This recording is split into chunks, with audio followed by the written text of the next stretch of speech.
Colombia, 6 meses de pandemia. Actualización a fin de agosto. Nunca será suficiente insistir en que navegamos guiados por información obsoleta, y más aún al día de hoy, cuando las curvas cambian de dirección. Cuando hablamos de la extensión de los contagios, el indicador más oportuno que tenemos son las muertes, que vienen 20 días luego de los contagios. Ver el segundo video de la serie para entender por qué descartamos la medición de casos positivos. En este informe, vamos a extraer las conclusiones de trabajo con un retraso mayor que 20 días. Según la información que dedujimos de los buques cruceros, hay 20 días entre el contagio y la muerte. Pero las muertes en hospitales, en cuidados intensivos, con buena atención médica, se pueden tardar una semana más de los 20 días que hemos supuesto. Otro factor con incluso mayor impacto es el registro de la muerte. Si la persona muere sin haber sido diagnosticada, incluso si muere en un hospital, conoceremos de su muerte en las estadísticas oficiales 1 o incluso 2 semanas luego del evento, retraso que Colombia parece ser campeona mundial. Esto lo observamos en el caso de Barranquilla, donde tenemos los datos del exceso de mortalidad según el registro civil para una epidemia de desarrollo completo.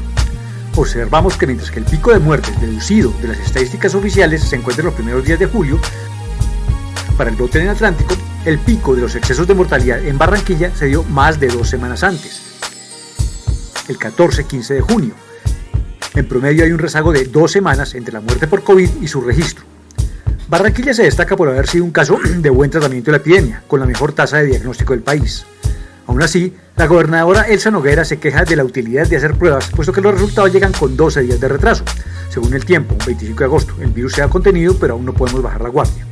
A continuación, expondré 3 escenarios usando un rezago prudente de 5 semanas entre el contagio y la muerte registrada por COVID. Podrían ser 6 semanas, según acabamos de explicar, en vez de las 3 que habíamos usado anteriormente, para el rezago entre el registro de muerte y el contagio. Los escenarios. Manejaremos 2 escenarios con supuestos extremos, uno hacia el optimismo y otro hacia el pesimismo, y uno con supuestos intermedios. Usaremos nuestro modelo con 5 curvas de Gompers de diversos tamaños y tiempos que identifican epidemias centradas en el Pacífico, la primera, en las urbes de la costa atlántica, la segunda, en Bogotá y Valle, la tercera y más grande, en Antioquia y Córdoba, la cuarta, y en el resto del país, la última. Analizamos el caso de que el resto cubre el 100% o la posibilidad de que haya una porción aún sin afectar.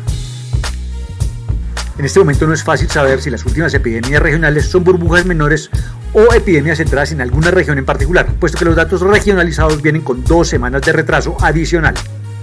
En el caso más pesimista con respecto al desarrollo futuro de la enfermedad, debemos colocar una mortalidad alta de 1,5 por 1000 y un subregistro bajo de 1.3 veces o 30% de subregistro. La mortalidad es alta, propia de países envejecidos o con colapso del sistema sanitario.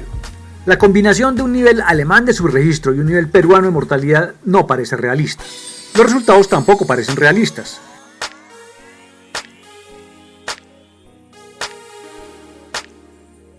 Menos de la mitad de la población colombiana habría tenido contacto con el virus. Pero como las formas de las curvas no cambian y las 6 epidemias que hemos calculado han recorrido buena parte del camino de descenso, pues esto significa que hay grandes partes del país con cubrimiento del 90% o más y grandes bolsones de población sin contacto con el virus. Resulta un panorama inverosímil. Hay una mitad del país sin contacto con la otra mitad, pero la mitad contagiada está en Bogotá, Valle, Barranquilla, Cartagena, el Pacífico, Medellín, Córdoba, Sucre, etc., en todos lados. Es un escenario imposible de creer. Ahora veamos el otro extremo, donde somos más optimistas con respecto al futuro de esta epidemia. Debemos colocar una mortalidad baja de 1,1 por 1000 y un subregistro alto de 1.7 veces o 70% de subregistro. Este nivel de subregistro se dio, por ejemplo, en España, en el pico de la epidemia. Veamos los resultados. La epidemia habría cubierto más del 100% del país, así que estos números son imposibles. La mortalidad debe ser más alta y el subregistro más bajo. Comparémoslo ahora con el escenario intermedio, que está resultando el único verosímil. Los rangos donde los números dan resultados realistas son bastante estrechos y nos dan buena seguridad sobre su valor real. En este escenario intermedio adoptamos unos 5 como subregistro, más o menos un punto, y 1.3 por 1000, más o menos 1, como mortalidad sobre la población al finalizar la epidemia.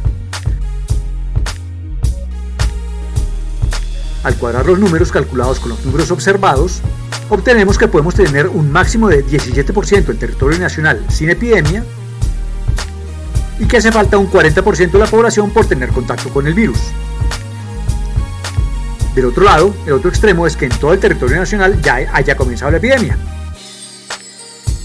en cuyo caso estamos esperando un último pico a mitad de septiembre originado en el contacto de zona cafetera, santanderes y municipios hasta hoy no afectados. Desde finales de septiembre, la epidemia tomará un veloz curso descendente. El curso descendente no será tan veloz si el supuesto es que hay todavía un 16% del territorio nacional sin contagiar. En Bogotá y Valle, la epidemia habrá cubierto al 96% de la población susceptible. En Antioquia y Córdoba al 80%. En Barranquilla, Cartagena y la costa pacífica habrá cubierto al 100%. La inmunidad de rebaño se habría adquirido, tal como se muestra en este cuadro.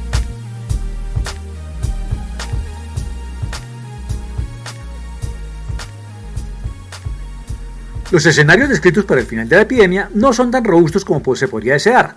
Las curvas regionales, en particular la última, para el resto del territorio, son supuestos, que llenan los huecos que dejan las demás curvas. Cuando inicie la curva nacional su camino descendente, tendremos nuevamente datos sólidos sobre los cuales basar las predicciones. Como se dijo anteriormente, el rezago con que se incorporan los datos regionalizados impide un ejercicio de mejor calidad en este momento. Hemos visto que en pocas semanas, en buena parte del país, se obtendrá una inmunidad de rebaño, incluso si consideramos los términos más rigurosos de esta definición. No hay necesidad de esforzarse para una vacunación generalizada, según ello. La vacuna, una buena vacuna efectiva, será necesaria para un grupo reducido de personas, las susceptibles y los adultos mayores que hayan estado realmente aislados y que no hayan tenido contacto con el virus. Hay dos datos que nos indican que alcanzar el nivel de inmunidad de rebaño es más fácil de lo que esperan los especialistas. 1. La alcaldía de Guayaquil midió el nivel de prevalencia de anticuerpos IgG en la población en mayo. El 33% de los habitantes de Guayaquil tenían anticuerpos, luego de una epidemia que con toda seguridad alcanzó al 100% de los habitantes. Y 2.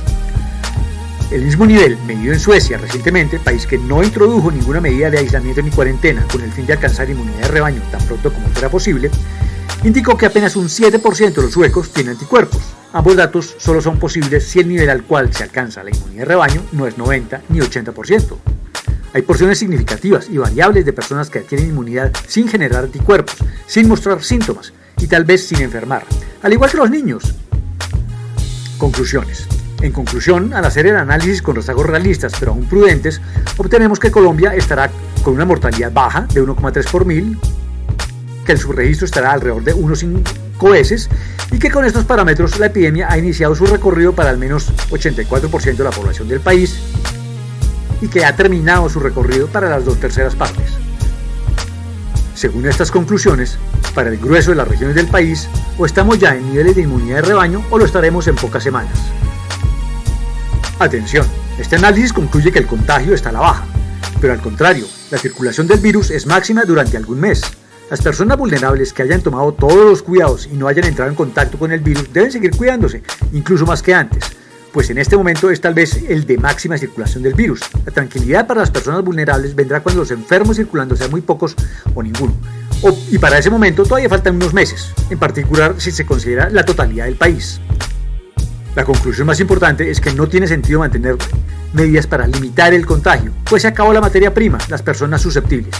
Hay pocas personas susceptibles circulando, pues las personas susceptibles no contagiadas no se han contagiado porque no están circulando.